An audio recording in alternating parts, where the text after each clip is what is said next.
माध्यमातून संविधानाचे शिल्पकार, लोकशाहीचे शिल्पकार बाबासाहेब पुन्हा एकदा जर खरी श्रद्धांजली त्यांना व्हायची असेल तर आपल्या सगळ्यांची जबाबदारी आहे, आपल्या सगळ्यांच्या खांद्यावर ही जबाबदारी आहे, खूप मोठी जबाबदारी आहे की आपण ही लोकशाही आणि संविधान वाचवायला पाहिजे।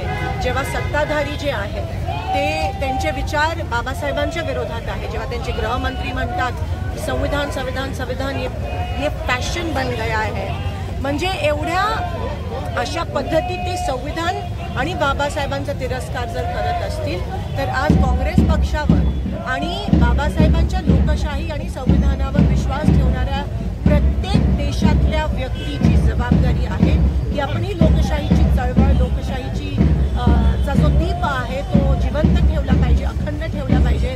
आणि संविधानाला आपण ह्या भाजपला, जो भाजपनी जेव्हा 400 पारचा नारा दिला होता तेव्हा कोणाला माहिती होतं, कोणाला वाटलं होतं की तो संविधान बदलण्यासाठी तो नारा दिला होता, पण ही त्यांची जी कांड होतं ते लवकरच उघड पडलं।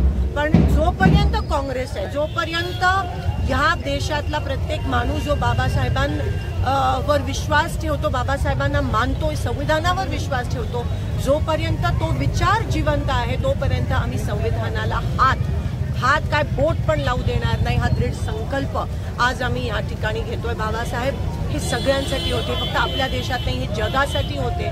त्यांचे विचार आज जगभरात प्रत्येक देशात जिथे हिटलरशाही चालू आहे, मग ती अमेरिका असेल, रशिया असेल किंवा आपला देश असेल, सगळीकडे हिटलरशाही एक प्रकारची चालू आहे। आणि असं जर असेल तेव्हा बाबासाहेबांचे विचार हे अतिशय महत्त्वाचे आहेत। आपलं संविधान जे अनेक देशाचे वेगवेगळे संविधानाचे छोटे छोटे तुकडे घेऊन संविधान बनले, हे ज्वलंत आहे, जिवंत आहे अजूनही आपलं संविधान। पण आज संविधानातले वेगवेगळे जे फंडामेंटल राईट्स आहेत ते उद्ध्वस्त करायला निघालेत। आपण बघतो, तुम्ही पत्रकार आहात, तुमचे देखील अधिकार सरकारने दाबून ठेवलेत, खेचून घेतलेत। कोणी काही सांस्कृतिक कार्यक्रम असेल, एक आचार्य अत्रेंचा काळ होता जेव्हा प्रत्येक राज्यकर्त्यांबद्दल ते विनोद आणि टिप्पणी करायचे, पण कधी ह्या करायला जाऊन आलं नव्हतं। आज आपण दिसते ती व्यासपीठच राहिली नाही आहे, जी व्यासपीठ आपल्याला बाबासाहेबांनी दिलेली ती व्यासपीठ राहिली नाही आहे। काही ह्यांच्या विरोधात बोललं तर लगेच फोडाफोडी चालू होते, पण जो मूळ विषय आहे शेतकऱ्यांचा असेल, बेरोजगारांचा असेल, आज कोल्हापुरात पाण्याचा एवढा मोठा प्रश्न निर्माण झाला आहे, त्याच्याकडे कोणीही लक्ष देत नाही आहे। जेव्हा महापालिकेत इलेक्शन्स होत नाही 3-3 वर्ष, तेव्हा संविधानाचा मोठा अपमान होत असतो, कारण का ती संविधानाने दिलेली ही व्यवस्था आहे जी आपण पाळायला पाहिजे।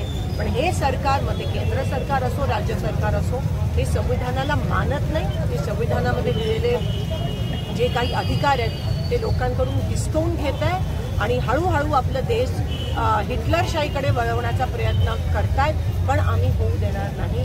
इथे जर कोणाची हुकुमशाही असेल तर ती लोकांची हुकुमशाही आहे, जी आपल्याला बाबासाहेबांनी दिली, त्याला लोकशाही म्हणतात।